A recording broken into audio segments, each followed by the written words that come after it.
Sócrates nasceu em Atenas no ano 470 a.C., em tempos de glória democrática. Filho de um escultor e de uma parteira, foi soldado, escultor, senador e, a partir da maturidade, filósofo. Alegando que desde criança ouvia a voz de Deus instigando-o ao ofício da filosofia, Sócrates passou a perambular pelas ruas de Atenas, feito um pregador laico, na missão de ajudar as pessoas a descobrir nelas mesmas o conhecimento que as conduziria à virtude. Sem cobrar dinheiro algum, aberto a quem quisesse ouvi-lo, ricos ou pobres. A pergunta essencial de Sócrates era: o que é a essência do homem? E ele respondia: o homem é a sua alma. Alma como razão, o eu consciente, a consciência intelectual e moral, o que distingue o ser humano de todos os outros seres da natureza. Sócrates e os filósofos sofistas abandonaram a preocupação dos filósofos pré-socráticos em explicar a natureza e se concentraram na problemática do homem. No entanto, contrário aos sofistas, Sócrates se opunha ao relativismo dos seus valores. Os sofistas formavam um grupo à parte de uma espécie de retóricos de aluguel. Valendo-se da arte da argumentação, eles relativizavam a ética e a moral, defendendo o que e a quem quer que fosse, desde que bem remunerados. A eles, Platão chamou de impostores e malabaristas de argumentos. Sócrates não deixou nenhum escrito, e tudo o que se sabe de suas ideias está nos textos militares de Xenofonte, nos textos cômicos de Aristófanes e principalmente nos textos filosóficos de Platão, o seu melhor discípulo. Platão o transformou em protagonista em O Banquete, Apologia de Sócrates, Alcebíades I, Teeteto, Fédon e A República, entre outros. Sócrates acreditava que todos já nascem com conhecimento e que cabia ao mestre realizar o parto desse conhecimento. Ele entendia que só o conhecimento que vem da alma é capaz de revelar o verdadeiro discernimento do que é justo, bom e certo. Para partejar esse conhecimento, Sócrates aplicava um método dialógico que ele chamou de maiêutica, termo do latim obstetritiaorum, funções da parteira, em clara referência à sua mãe. Ele dizia que assim como sua mãe ajudava a trazer à luz a vida, o filósofo ajuda a trazer à luz a verdade. Basta usar a razão. No começo do diálogo, Sócrates se posicionava como se não soubesse de nada do assunto e dava início ao colóquio com uma pergunta ao seu ouvinte, que a respondia com o seu próprio jeito de pensar. O mestre, então, fazia de conta que aceitava o seu ponto de vista. Porém, com um senso de humor que desorientava o interlocutor, a chamada ironia socrática, ele contra-argumentava e buscava convencer o ouvinte da esterilidade e contradições de suas reflexões, levando-o a admitir o seu equívoco e o seu desconhecimento.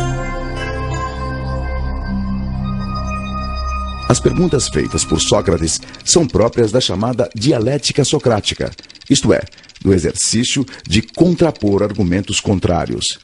Basicamente, o método dialético apresenta 3 elementos: a tese, a antítese e a síntese. A tese é uma afirmação. A antítese é uma oposição a essa afirmação. Como a própria palavra diz, antitese. E no embate entre tese e antítese surge então o terceiro elemento, a síntese, que é o resultado do raciocínio. Prevalência do intelecto sobre a opinião. O propósito desse rol de perguntas vinha da crença de Sócrates de que só existe uma maneira de conhecer a verdade: conhecendo-se a si mesmo. É famosa a sua frase, conhece-te a ti mesmo, inspirada na inscrição no oráculo de Delfos, centro sagrado de consultas aos deuses gregos.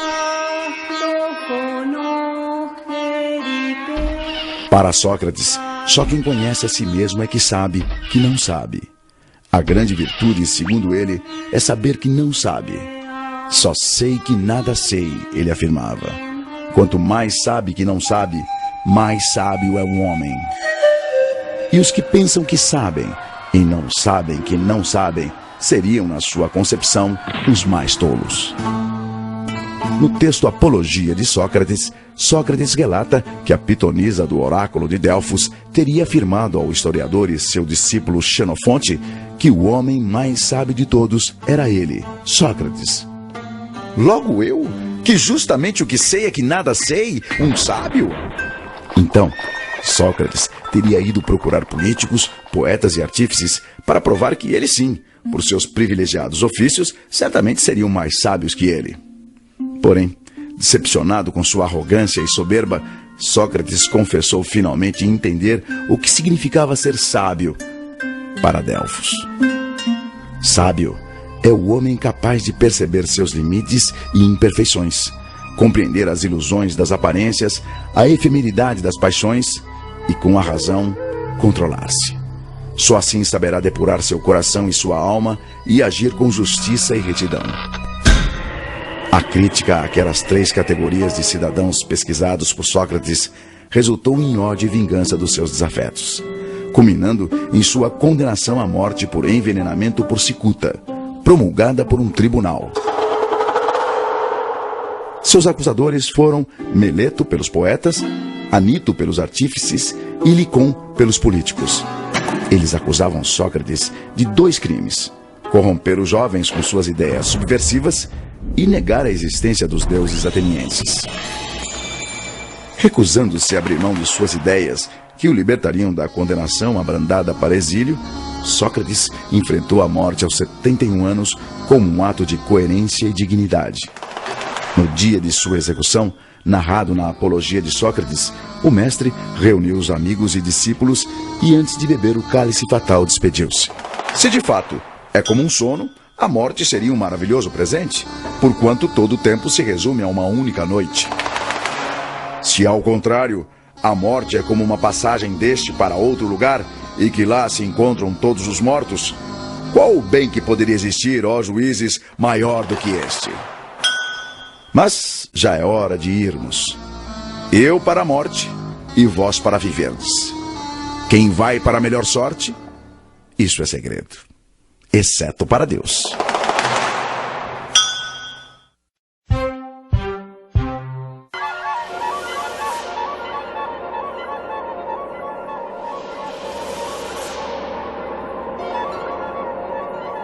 Corria o século 400 a.C. Na Grécia, o jovem ateniense Aristócles era forte, atlético e praticante de ginástica olímpica. Daí o seu apelido de Platão, do grego largo, amplo. Dizem que inventado por seu treinador Ariston de Argos.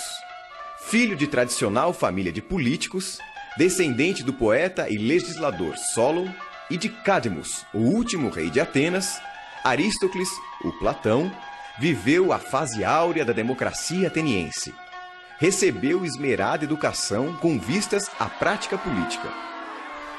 Porém, as alternâncias de facções no poder o fizeram prudentemente manter-se à distância de cargos públicos, enquanto formulava, entre outras coisas, a sua teoria do governante filósofo. Teoria que por 3 vezes ao longo da sua vida ele tentou, sem sucesso, persuadir os soberanos de Siracusa a colocar em prática, até ser preso e vendido como escravo em Engina, resgatado na última hora por amigos. Além de também se dedicar à pintura e à poesia, Platão escreveu textos corais e tragédias para teatro, hoje perdidos, só abandonando a dramaturgia aos 20 anos, quando se tornou o mais dedicado discípulo de Sócrates, na época com idade de 60 anos. 2 décadas mais tarde, Platão fundou a sua própria academia, nos arredores de Atenas, inspirada nas chamadas comunidades pitagóricas. Considerada por muitos a primeira universidade, a Academia de Platão ensinava filosofia e matemática, inclusive para as mulheres, um avanço para a época. E abrigou como professor, durante 20 anos, o filósofo Aristóteles. Do talento literário para as artes cênicas, provavelmente originou-se o seu gosto pelo diálogo, formato que definiu o seu legado de mais de 35 escritos filosóficos. Na maioria deles, seu mestre Sócrates aparece como protagonista, debatendo diferentes temas com diferentes interlocutores, cujos nomes dão título aos diálogos. No diálogo Teeteto, por exemplo, o interlocutor de Sócrates é um jovem matemático de nome Teeteto, com quem o mestre discute a definição de ciência, a distinção entre opinião e conhecimento e o papel da percepção sensível na aquisição do saber. Os diálogos de Platão são divididos em 3 fases. A primeira representa a filosofia de Sócrates, mais dedicados à virtude e à ciência. Na segunda e terceira fase, ainda que Sócrates continue como protagonista, acredita-se que ali estão as próprias ideias de Platão. E, finalmente, nos chamados Diálogos da Velhice de Platão, entre 361 e 347 a.C., percebe-se outra influência, a de Aristóteles.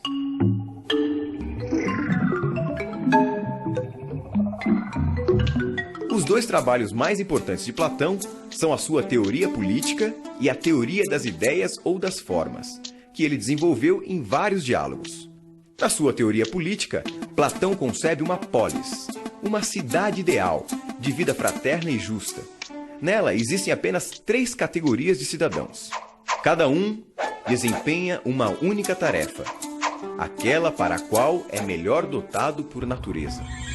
A educação, em grego paideia, seria o meio de selecionar as aptidões de cada um, conforme a tendência do cidadão. Se sua alma tivesse apetite e sua virtude fosse a temperança, seria trabalhador. Para a alma com coragem e valor, guardião. E para com razão e sabedoria, governante filósofo, estágio máximo que o cidadão só atingiria após muitos anos de estudo. Os casamentos seriam coletivos, sem casais fixos, apenas para reprodução. E as crianças, filhos da comunidade, criadas pelo Estado.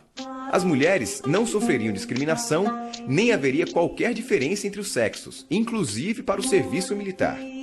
O interesse maior seria sempre o da comunidade. Já a teoria das ideias, ou teoria das formas, de Platão, é apresentada através de uma alegoria ou mito no diálogo A República.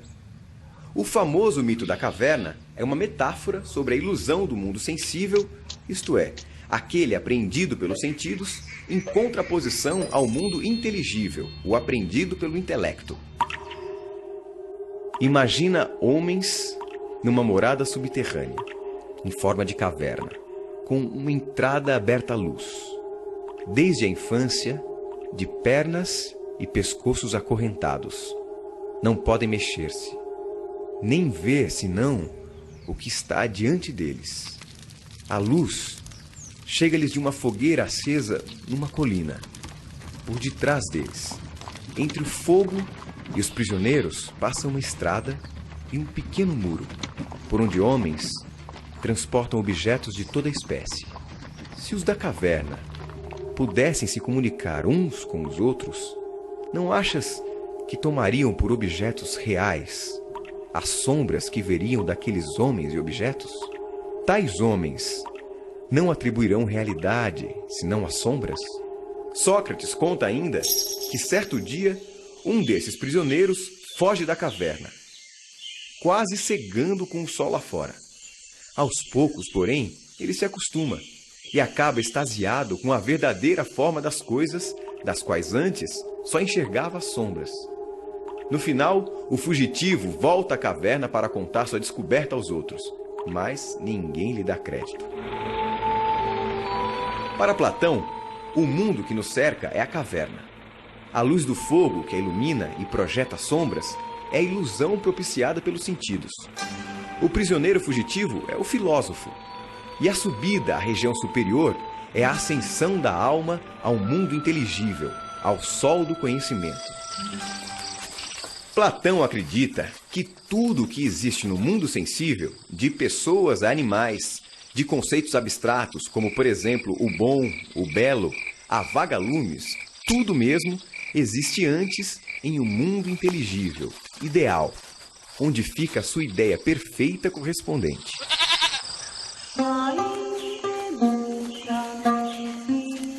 Para ele, o mundo dos sentidos é uma imitação imperfeita, ou simulacro, mutável e efêmero do mundo das ideias.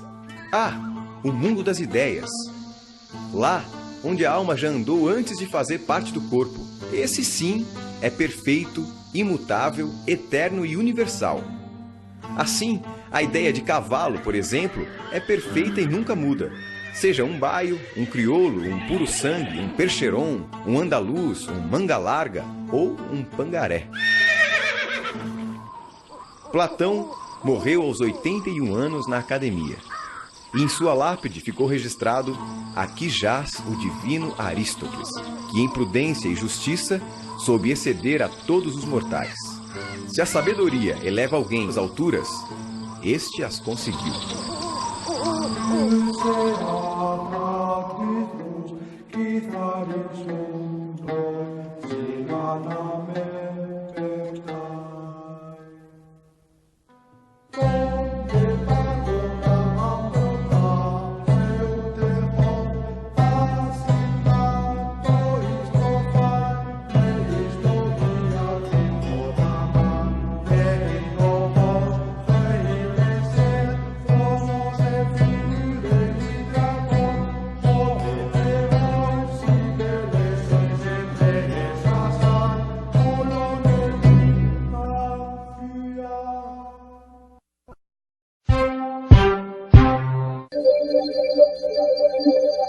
Diferente de Sócrates e Platão, o filósofo Aristóteles não nasceu em Atenas, mas em Estagira, na Macedônia, e morreu aos 62 anos. Conhecido como Estagirita, era filho de Nicômaco, médico e amigo do rei Aminta II da Macedônia, e beneficiou-se dessa amizade paterna, escolhido mais tarde tutor do neto de Amintas, filho de Felipe, Alexandre Magno. Aos 18 anos, Aristóteles mudou-se para Atenas, atraído pela Academia de Platão, onde foi brilhante aluno e professor de retórica por 2 décadas até a morte de seu mestre. Em 335 a.C., seu discípulo Alexandre subiu ao trono e Aristóteles voltou a Atenas para fundar a sua própria escola, o Liceu, também chamado de Escola Peripatética ou Peripatos. Peripatos designava os jardins do Liceu, onde Aristóteles ministrava suas aulas enquanto caminhava com seus alunos denominados peripatéticos, isto é, os que passeiam. A Academia de Platão estimulava o ensino da matemática. O Liceu de Aristóteles focava as ciências naturais, oferecendo aos alunos, inclusive, um museu com acervo de fauna e flora das longínquas regiões conquistadas por Alexandre. O Liceu contava ainda com uma das maiores bibliotecas do seu tempo, paradigma da célebre Biblioteca da Alexandria. Criador de uma linguagem técnica ainda contemporânea, Aristóteles foi o grande sistematizador, categorizando, classificando, ordenando os conhecimentos de biologia, zoologia, física, história natural, poética, psicologia, a ética, teoria política, estética e metafísica. Aristóteles escreveu 120 obras, das quais sobreviveram 40, com destaque para 7. A metafísica, princípios básicos de sua doutrina filosófica; a ética, Nicômaco, sua concepção de moralidade e da virtude da moderação; o órganon, do grego instrumento, sobre lógica, 6 volumes, entre outras coisas, abordando as categorias e os silogismos com suas duplas premissas; a física, sua concepção de mundo e de como é possível conhecê-lo através das causas dos fenômenos; a poética, fundamentos da estética e o conceito de catarse, purificação via descarga emocional provocada pela tragédia dramatúrgica; a retórica, segundo ele, a outra face da dialética; e, finalmente, a política, organização social para a felicidade, uma vida de prazeres, mais uma vida de honra, mais uma vida de filosofia.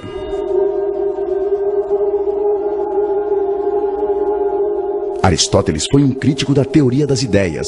Ele não acreditava no mundo de ideias à parte, com as formas ideais das coisas, nem que o que se via no mundo real fosse cópia imperfeita ou simulacro de um mundo das ideias. Para ele, as ideias das coisas estavam justamente dentro das coisas, nas suas próprias características. Ao contrário de Platão, ele entendia que a ideia cavalo, por exemplo, era um conceito criado pelos homens. Criado, aliás, depois da experiência de observar um bom número de cavalos, e não antes. Diferente de seu mestre, Aristóteles considerava os 5 sentidos preciosas fontes de informação para os homens e animais. A diferença é que os humanos raciocinam, isto é, usam as informações captadas pelos sentidos para inferir, generalizar e, principalmente, para comunicar suas descobertas aos outros. Graças à linguagem, muito importante para Aristóteles, pois permite transmitir o conhecimento de geração a geração. Quando alguém diz, por exemplo, a parede da sala de aula é branca, só essa descrição da característica do objeto já revela 2 habilidades. Uma, da percepção visual, outra, da percepção mental. Revela, na mesma parede, o igual e o diferente. Parede indica que eu conheço outras paredes, por isso sei que esta é uma delas. Branca indica que existem outras cores de parede. Por isso digo, esta parede, a da sala de aula, é branca e não azul. Com seu espírito de bibliotecário da natureza, Aristóteles constatou que todos os seres do mundo têm semelhanças entre si, que a natureza apresenta padrões e que dentro desses padrões há uma hierarquia dos seres. Ele descobriu que tudo que existe se classifica em vivo, animado, e em não vivo, inanimado. Os vivos se dividem em animais e vegetais, e os animais, por sua vez, em racionais e irracionais, etc, etc. Graças à determinação das propriedades em comum a grupos de seres, pode-se conhecer, segundo Aristóteles, a essência dos seres, e distinguir o que é essencial, isto é, o que não muda nunca, como racionalidade, por exemplo, do que é acidental, isto é, pode mudar, que não afeta a essência. Cabelo cacheado, por exemplo, acidental. Esta metodologia aristotélica de agrupar por semelhanças e diferenças serve até hoje de base para a produção do conhecimento, especialmente nas ciências naturais. Aristóteles entendia que todas as coisas da natureza têm a possibilidade de concretizar determinada forma, que a substância das coisas se esforça por concretizar uma possibilidade, o potencial que lhe é inerente. Assim, para o filósofo, toda mudança na natureza é uma transformação da matéria de potencial para real. Por exemplo, o ovo e a galinha. Um ovo de galinha tem o potencial de virar uma galinha e jamais será um ganso. Não é inerente ao ovo de galinha vir a ser um ganso. Dessa forma, na metafísica de Aristóteles, tudo é movido por uma força que efetiva a potencialidade dos seres. Tudo é movido pelo motor primeiro, que é imóvel.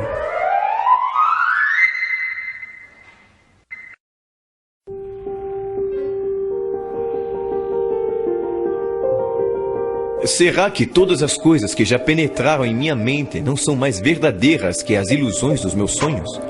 Ou talvez toda a minha vida seja algum tipo de sonho, incluindo a crença de que tenho um corpo? Será que um gênio maligno tentando me enganar de que o que penso ser realidade é ilusão poderia me levar a crer que pensar é não existir?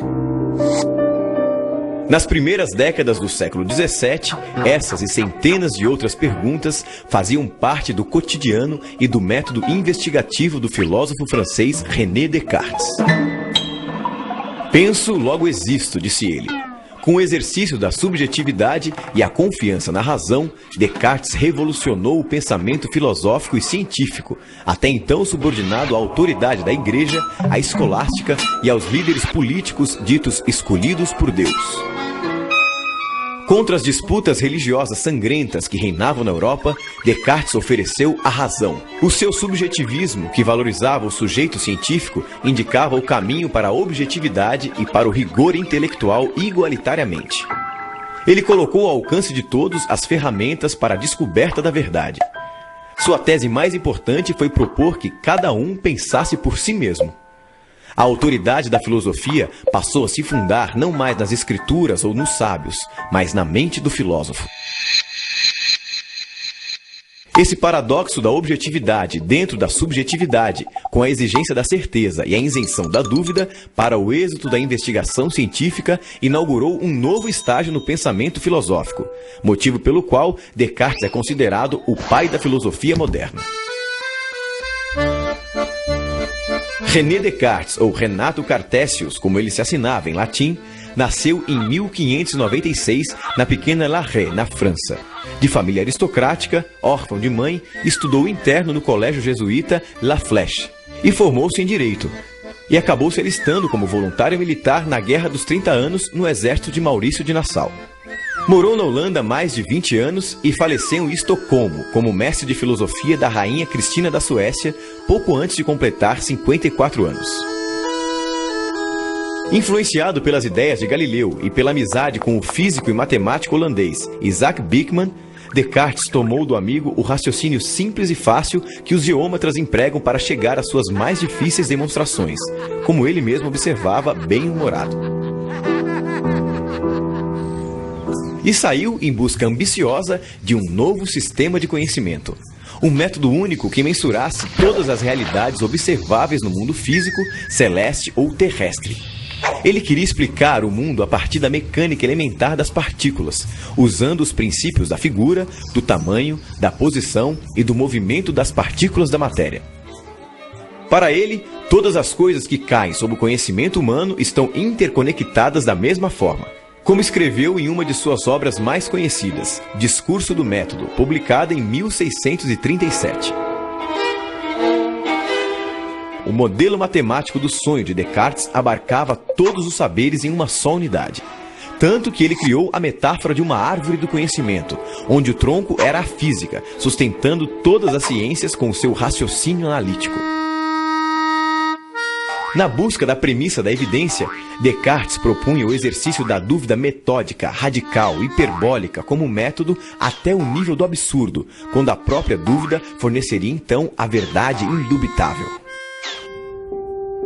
O primeiro era nunca aceitar coisa alguma por verdadeira, sem que a conhecesse evidentemente como tal, quer dizer, evitar cuidadosamente a precipitação e a prevenção, e não aceitar nada nos meus juízos, senão o que se me apresentasse tão clara e distintamente ao meu espírito que eu não tivesse nenhuma ocasião de o colocar em dúvida.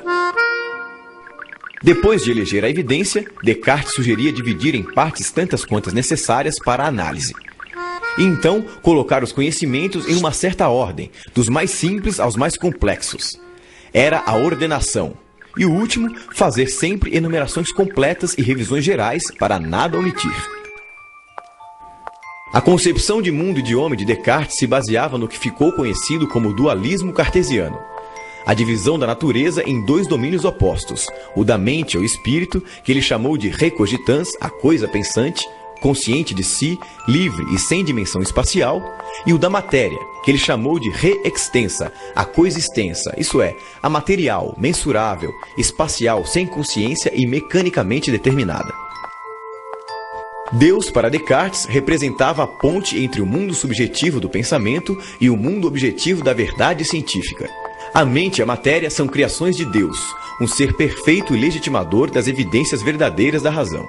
Quando a razão atinge a ideia clara e distinta, fala por Deus, seu autor primeiro.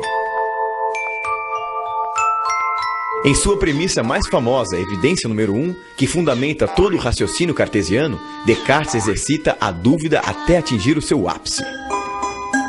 Notei que, enquanto tentava supor que tudo fosse falso, era necessário que eu, que pensava isso, fosse alguma coisa. E observando que essa verdade, eu estou pensando, portanto eu existo, era tão firme e certa, decidi que poderia aceitá-la como o primeiro princípio da filosofia que procurava.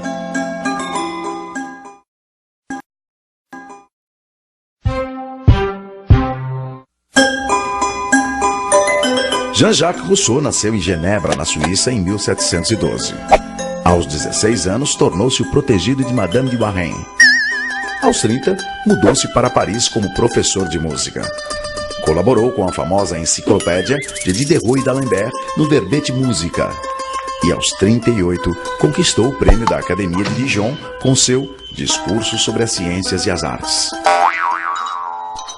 Publicou vários livros, entre eles O Contrato Social, que inspirou a Revolução Francesa, e Emílio, considerado uma das obras mais revolucionárias da moderna pedagogia por suas ideias radicais, que desagradavam tanto à Igreja quanto a outros filósofos, como Voltaire, por exemplo. Rousseau fugiu para a Inglaterra, abrigado por David Hume. Dedicou seus últimos tempos à autobiografia Confissões, falecendo aos 66 anos em Hermenonville, na França. A ti me dirijo, mãe amorosa e prudente, que soubeste te apartar da estrada trilhada. Assim registra o prefácio do livro Emílio ou da Educação, inspirador de Pestalozzi e da Escola Nova, escrito por Rousseau sob forma de romance. Emílio consiste em um tratado pedagógico que une política, educação e ética, orientando pais e mestres sobre como educar naturalmente o homem ideal. O jovem Emílio, filho de um homem rico, é educado por um preceptor no convívio com a natureza, protegido dos constrangimentos sociais. Com um pé no romantismo, outro no imaginário iluminista, o texto russoniano revela a crença na educação reformadora como ponte para as transformações sociais.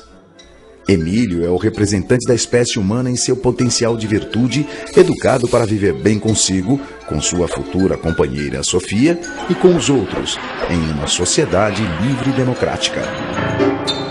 Lançado em 1762, o livro tornou-se um paradigma da educação no século XVIII. Contrapunha-se à visão elitista da educação como privilégio, afirmando ser um direito de todos, e criticava a pedagogia jesuíta, rígida, punitiva, mera transmissora hierárquica de conhecimentos memorizados, que tratava as crianças como adultos em miniatura.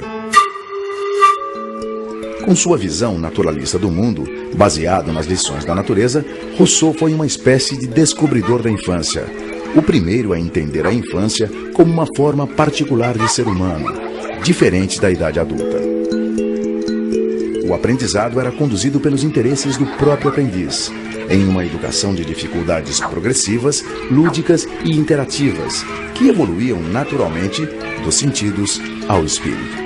Se por um lado Rousseau identificava as especificidades do ser infantil, por outro, projetava o homem do amanhã, delimitando claramente a fronteira entre o homem da natureza e o homem civil. O homem da natureza, foco de Rousseau, era um ser livre, espontâneo, natural. Já o civil, mascarado, degenerado pelas instituições e vigiado pelo social. Daí a necessidade de investir profundamente nesse homem da natureza, ou natural, buscando na criança a criança, com suas maneiras próprias de olhar e de sentir, sem perturbar a maturação exigida pela ordem do tempo, tampouco tentando substituir o olhar infantil pela razão adulta, tudo para fundamentar um forte lastro na virtude original. Segundo Carlota Boto, autora do livro A Escola do Homem Novo, Rousseau preconiza o primado do coração humano, desconfiando da exclusividade da razão tão em vigência na época. Para Carlota, Emílio é antes de mais nada uma obra que fala de afeto, pautando a criança pela emoção e fundindo sentimento com pensamento. O resultado, inevitavelmente, conduziria ao amor pelo conhecimento. Rousseau explica: não se trata mais de ensinar-lhes as ciências, mas de dar-lhes o gosto para amá-las e os métodos para aprendê-las, quando esse gosto estiver suficientemente desenvolvido. Esse é com certeza um princípio fundamental de toda boa educação. A primeira frase do livro Emílio já revela as duas grandes premissas que moveram Rousseau. Tudo é bom quando sai das mãos do autor das coisas. Tudo degenera nas mãos do homem. Para Rousseau, o homem nasce bom, mas a sociedade, a vida cosmopolita, as instituições sociais, a civilização, enfim, o corrompem, mexendo, alterando, mutilando, tornando artificial tudo que é natural, sufocando a bondade do homem e manipulando a sua mente. Como evitar isso? Como formar um homem que conserve as suas virtudes, a sua liberdade, a sua autonomia, a sua compaixão com as desigualdades criadas pelo próprio homem? Segundo Rousseau, fortalecendo de tal maneira a sua formação na infância e na adolescência, que à medida que vai crescendo, se consolide nele um homem total, incorruptível, forte no físico, forte no espírito, no intelecto, na razão e no sentimento. Saindo de minhas mãos, ele não será, concordo, nem magistrado, nem soldado, nem padre. Será primeiramente um homem. Rousseau visava ensinar ao homem o seu estado de arte como homem, formando no jovem, como ele escreveu, o coração, o juízo e o espírito, ensinando ao aluno muito mais do que uma profissão. Que se destine meu aluno à carreira militar, à eclesiástica ou à advocacia, pouco me importa. Antes da vocação dos pais, a natureza chama-o para a vida humana. Viver é o ofício que lhe quero ensinar. E para usufruir da felicidade da vida, Rousseau dividiu a existência e o livro de Emílio em 5 fases. Lactância, até 2 anos. Infância, de 2 a 12. A adolescência, de 12 a 15. Mocidade, de 15 a 20. E o início da vida adulta, de 20 a 25. Dos 5 livros de Emílio, os 4 primeiros tratam da educação do menino e o último da menina Sofia. Rousseau considerava o período do nascimento até os 12 anos o mais delicado, já que nele é que tendem a surgir os desvios. É por isso que a educação, nesse momento, a chamada educação primeira, deveria ser negativa, isto é, não ensinar novos saberes, apenas manter, conservar, fortalecer as qualidades morais nascidas com a criança. Segundo Rousseau, a educação negativa consiste não em ensinar a virtude ou a verdade, mas em preservar o coração do vício e o espírito do erro.